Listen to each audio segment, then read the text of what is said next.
নমস্কাৰ এই মুহূৰ্তত জনাইছো অসমৰ প্ৰত্যেকগৰাকী জনসাধাৰণৰ বাবে কেইবাটাও গুৰুত্বপূৰ্ণ খবৰ। আজি হৈছে 6 আগষ্ট। আজি আমাৰ প্ৰথমটো গুৰুত্বপূৰ্ণ খবৰ। সাজু হৈছে বুলডোজাৰ, জেচিবি সাজু হৈছে 2-3 হাজাৰ আৰক্ষী। 8 আগষ্টত উজনিত চলিব সৰ্ববৃহৎ উচ্ছেদ অভিযান। এই মুহূৰ্তত জনাইছো ৰাজ্যবাসীৰ বাবে এক ডাঙৰ খবৰ। সাজু হৈছে শ বুলডোজাৰ, জেচিবি সাজু হৈছে 2-3 হাজাৰ আৰক্ষী। 8 আগষ্টত উজনিত চলিব সৰ্ববৃহৎ উচ্ছেদ অভিযান। 11,000 বিঘা ভূমিত উচ্ছেদ সম্পন্ন হোৱাৰ পিছতে আন এক অভিযানৰ বাবে সাজু হৈছে অসম আৰক্ষী। উৰিয়াম ঘাটৰ পিছত এইবাৰ নেগেৰী বিলত চলিব বুলডোজাৰ। সাজু হৈছে শ বুলডোজাৰ, জেচিবি আৰু সাজু হৈছে 2-3 হাজাৰ আৰক্ষী। বেদখলকাৰীলৈ অন্তিম সময়সীমা বান্ধি দিছে এইবাৰ প্ৰশাসনে। 205টাকৈ অবৈধ বেদখলকাৰীৰ পৰিয়ালত চলিব এইবাৰ উচ্ছেদ অভিযান। প্ৰশাসনৰ অন্তিম দিন ঘোষণাৰ পিছতে হাহাকাৰ লাগিছে বেদখলকাৰীৰ পৰিয়ালত। এই মুহূৰ্তত জনাইছো আমাৰ দ্বিতীয় নম্বৰ খবৰটোলৈ। আমাৰ দ্বিতীয় নম্বৰ খবৰতে আছে ডাঙৰ খবৰ।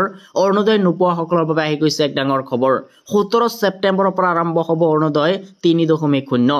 সাজু কৰক নথিপত্ৰ। এই মুহূৰ্তত জনাইছো ৰাজ্যবাসীৰ বাবে এক ডাঙৰ খবৰ। অৰুণোদয় নোপোৱাসকলৰ বাবে আহি গৈছে এক ডাঙৰ খবৰ। 17 ছেপ্টেম্বৰৰ পৰা আৰম্ভ হ'ব অৰুণোদয় 3.0। এতিয়াৰ পৰা অৰুণোদয়ৰ লগতে লাভ কৰিব ৰন্ধন গেছৰ ধন। অৰুণোদয় আঁচনিত সাঙুৰি লোৱা হ'ব 40 লাখ হিতাধিকাৰীক আৰু 17 ছেপ্টেম্বৰত আনুষ্ঠানিকভাৱে মুকলি কৰা হ'ব অৰুণোদয় 3.0।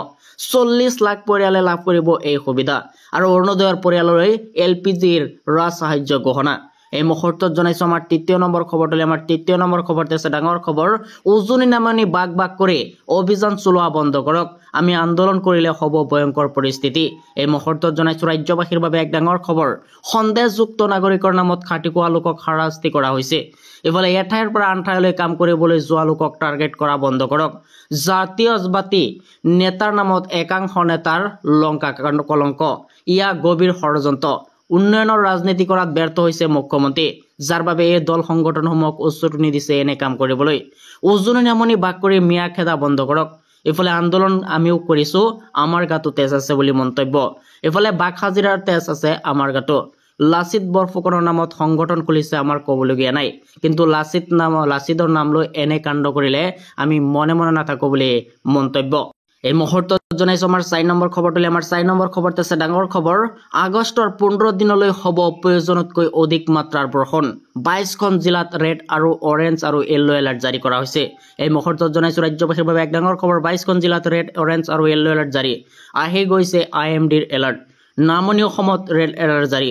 বাকী সকলো জিলাত য়েল্লো এলাৰ্ট আৰু অৰেঞ্জ এলাৰ্ট জাৰি কৰিছে IMDৰ।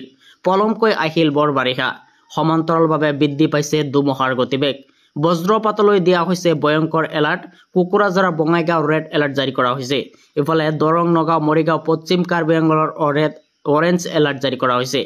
ইফালে ধুবুৰী, গোৱালপাৰা, বাক্সা, ওদালগুৰিত, কামৰূপ মেট্ৰ', কামৰূপ গ্ৰাম্যত, শোণিতপুৰ, বিশ্বনাথ, কাছাৰ, ডিমাহাছাও, শিৱসাগৰ, ডিব্ৰুগড়, চৰাইদেউত, তিনিচুকীয়াত য়েল্লো এলাৰ্ট জাৰি কৰা হৈছে।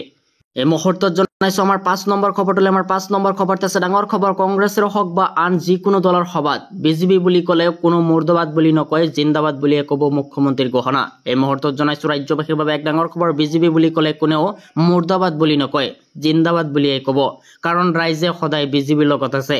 ৰূপৈহাটৰ অখিল গগৈৰ এখন সভাত বিজেপি জিন্দাবাদ দবনি দিয়াক লৈ মন্তব্য এবাৰ মুখ্যমন্ত্ৰীৰ। কংগ্ৰেছৰ হওক বা যিকোনো দলৰ সভাত বিজেপি বুলি ক'লে জিন্দাবাদ বুলিয়ে ক'ব, কোনো বিজেপিক মুৰ্দাবাদ দিব নোৱাৰে। অখিল গগৈৰ সভাত বিজেপি জিন্দাবাদ দবনি দিছিল সংখ্যালঘুৱে।